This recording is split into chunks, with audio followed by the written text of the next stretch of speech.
My heart is in.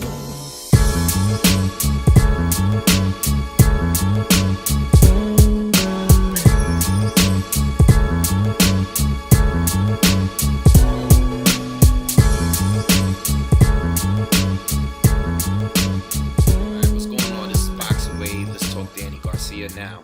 I already did a post-fight video with D-Style Boxing. If you haven't subscribed to his channel, I will leave a link to that video on the description of this video. Okay, so if you haven't watched it, me and D-Style, we broke down the fight with Danny Garcia and Lamont Peterson.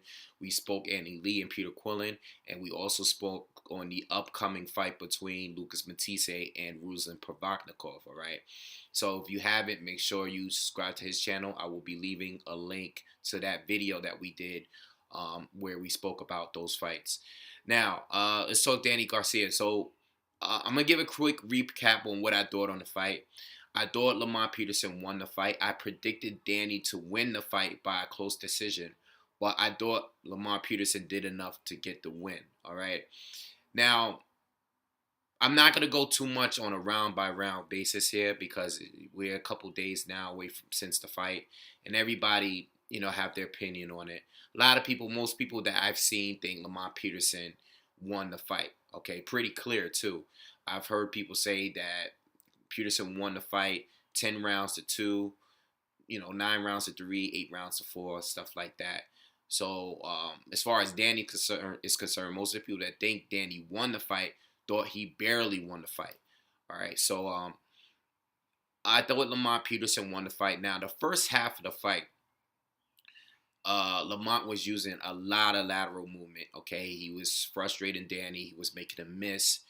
But offensively, he wasn't really doing much. He was just connecting with the jab, whereas Danny was being the aggressor, walking forward, okay, following Lamont Peterson around.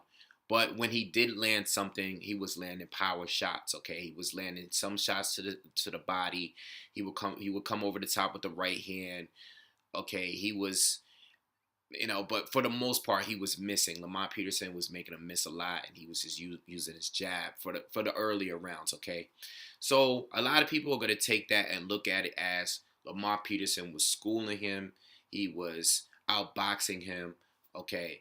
And a lot of people are going to look at it, well, Danny was trying to make the fight happen. He was being the aggressor, so they're going to give rounds to Danny. Based on that, I don't know how you're gonna call it. I'm talking objectively here, okay? I want to say out of the first half of the fight, I gave Lamont Peterson maybe 2 rounds, maybe 3. But Lamont Peterson really was making it debatable, especially after seeing how the fight could have been from the jump. Okay, I thought Lamont Peterson definitely dominated the second half of the fight, and I gave him the 12th round as well. I thought he was doing a lot. Once he started being the aggressor, he was making Danny, fight on his back foot. He was more dominant on the inside. He actually was bullying Danny, in my opinion. Okay, he was outboxing him, and I just thought he was beating Danny up. I mean, Danny showed a lot of heart. Okay, he never stopped fighting.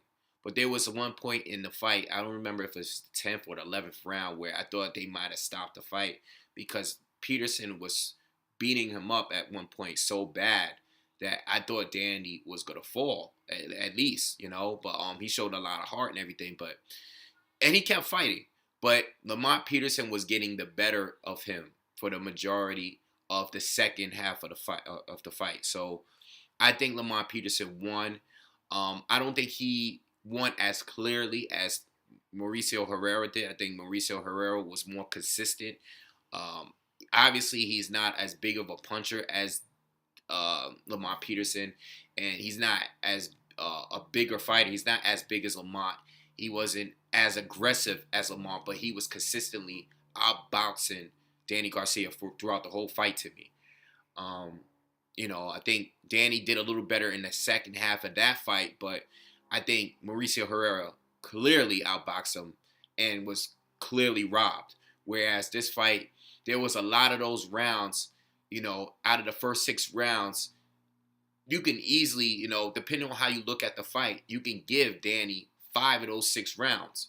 So if you think Danny won, I'm pretty sure it's because you gave Danny those earlier rounds, all right? But I think Lamont Peterson won. Robbery, I don't know. I'm still up in the air about that. Like I said, I thought the Mauricio Herrera fight was clearly a robbery, whereas this, I think Peterson came in with the wrong game plan. And once he started being more aggressive, he should have stayed that way. There was still like 1 or 2 rounds in the second half of the fight where Peterson went back to using a lot of lateral movement. I'm like, yo, what are you doing? You don't have to fight that way. You clearly could beat this guy up, and he's not really hurting you like that. So that's how I feel about the fight, Similar to how I felt about Lara and Canelo. I think Lara won the fight, but I think Lara should have did a lot more. All right. If there is ever a rematch for this fight, which I don't think there will be, but if Danny Garcia was to ever fight Lamont Peterson again, I think Lamont Peterson would probably clearly win. And that goes to my next topic right here. As far as the fight is concerned and Danny Garcia and his future, Danny Garcia is starting to look very, very limited now. Okay. The Mauricio Herrera fight, even though I was one of the few to really think Herrera had a chance against Danny, all right? Because even in my prediction video back then, I thought Herrera was a bad fight for him stylistically because it was a step down as far as who Danny has faced, as far as the names, but stylistically, I thought it was a bad fight because he's stepping down in status, but this guy is a very good boxer. So we seen what happened in that fight, and you know what? Let's just give it to. We'll say Danny had a bad night, but now he went from fighting Matisse, having a big win there because he was the underdog. A lot of people thought Matisse was gonna knock him out. He's always been the underdog. He fights Herrera. He gets a gift decision. He fights Salka, one of the most ridiculous fights that's ever been made or been made around this time. And then now you fight Lamont Peterson, where it's already bad that it's not a title fight. It's at 143. And most people think you got another gift decision, okay? They got you on camera saying that you lost the fight. Who knows what you really said? If that's what you really said, it's hard to hear. But, people saying that Lamont Peterson, you whispered in his ear that you lost the fight. And a lot of people just think you lost regardless. And now it's like, you look at his fights and you see that he's very, very limited. And I feel like Danny, he's a good mid-range fighter. If he can land that no-look left hook, then he's dangerous. But when he fights a guy where he's a better fighter on the outside and on the inside, which Lamont Peterson showed, in my opinion, he's very, very limited. If a guy has any lateral movement, he's very, very limited to me, in my opinion. He needs to step up his game, okay? If he's going to fight a guy that's going to be as mobile as Lamont Peterson, he needs to learn how to cut off the ring, okay? He doesn't have reach. He doesn't have long arms, okay? This is why he's a good mid-range fighter. But when he's fighting a guy that's not going to stand right in front of him, he's going to have an issue. We've seen that already. I mean, Herrera did a lot more. He outboxed Danny a lot more. He was changing levels on him, the feints, just the combinations. He was out-timing Danny, the angles, and you know what? Herrera just always seemed to be at the right place at the right time in that fight. Whereas Lamont Peterson was either, staying too far on the outside where he was connecting with the jab but wasn't really landing anything that was not any big shots like that. But when he smothered Danny, and that's Danny's second problem, he really doesn't have much of an inside game. And Lamont Peterson does. So, he smothered Danny, and Danny really couldn't get anything going. What is he going to do from this point when he moves up? Because enough is enough at this point. You had 2 fights in a row. You couldn't make weight. What are you going to do when you move up to 147 and the competition is a lot thicker? And in my opinion, I know this is going to sound crazy, but I think it's time for Danny to find a new trainer because I'm not seeing any growth in Danny. Garcia right now. He's very talented, but how much is your father going to cheat you? You know, you haven't had any other trainer. I know your father have got you to this point to being a champion, being a lineal champion at junior welterweight. But this is a second gift decision. You know, a lot of people feel that this is a gift decision again. I'm not seeing any growth in Danny. I'm seeing the same old Danny that we seen. You know, his in a lot of his wins. I'm seeing the same Danny. I'm not seeing any growth here. So I think it might be time for him to really start looking at other trainers because it's not going to get any easier from here. I don't know if he's going to try to stay at 140. I don't know if he's going to try to continue to drop down. I mean, he seems like he can't now. I don't know what he's going to do as far as the weight is concerned. But if he can make 140, it's still, even at junior welterweight, I mean, people will want to see the Lamont Peterson rematch. You got Terrence Crawford moving up. You know, you got a lot of guys. You still got Matisse around. You got Chris Algieri around, a guy that has a lot more lateral movement than Lamont Peterson. You got guys like Ruslan Provodnikov. You still got a lot of fighters out there, you know. Not saying he can't beat these guys, but, you know, it's already tough for him to make weight. And then at 147, you got all these bigger guys, you know. I don't need to name all the guys at 147. So I really don't know what he's going to do because he looks very limited right now. And people are losing respect for him because this is the second time this happened.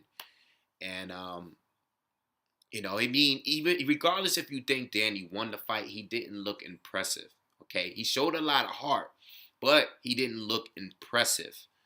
Okay, Lamont Peterson, you know, at points he did look impressive. I just don't think Danny did enough to win, to get to win. What exactly did he do to get the win, to say that he won the fight? At what point was he really in control of this fight?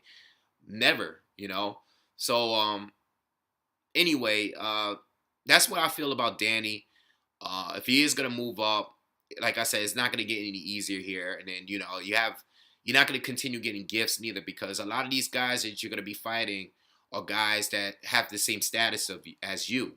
Okay, they're also Al Heyman fighters as well. You're not going to keep getting gift wins, okay? So I don't know, you know. Also Adrian Broner, he's out there. He's still down at 140, and you know, people want to see that fight. You know, that fight already is buzzing now because Adrian Broner has been speaking out that he wants this fight. So we're probably going to get that fight sometime this year. Probably be at a catch weight of 147 at another catch weight. Or I don't know what Danny's going to do. I don't know if he's going to have another soft touchdown to gain some confidence, to gain confidence in his fans. But we already seen that. Okay, you go in there and knock a guy like Ross Salka out with a no-look left hook. But you fight a real fighter again and it doesn't work. Okay, how many times are we going to see this happen? So anyway, I think it's really time for Danny to switch it up and change it up. Something has to change because, you know, his father is not really, he's not, I don't see any growth. And you know what I was thinking too? I remember when Danny fought and beat Lucas Matisse. A lot of fans wanted the Floyd Mayweather fight right then and there. Okay, there's a lot of people. I'm not speaking now because I know a lot of people will say that's ridiculous. Floyd would have been cherry picking.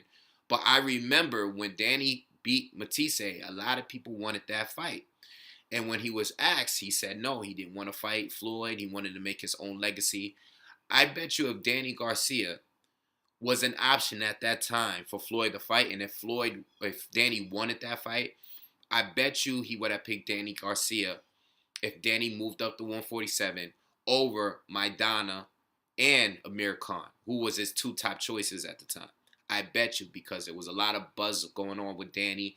Danny came off a good win against Matisse. A lot of people rated Matisse all the way up there, you know, and he actually beat Lamont Peterson and knocked him out.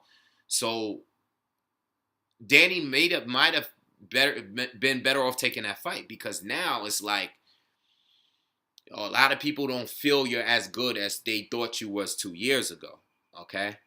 So I also thought about that. You guys, leave whatever comment on, however you feel about that. But I'm just bringing up the point that people did feel that he was ready for Floyd. And, I disagree. I always disagreed with that. But at that time, he had a lot of charisma going on and stuff. So anyway, let me know what you guys think and leave comments, and make sure you hit subscribe and check out the video me and D Style did. I'll leave it in the description of this video. All right, later.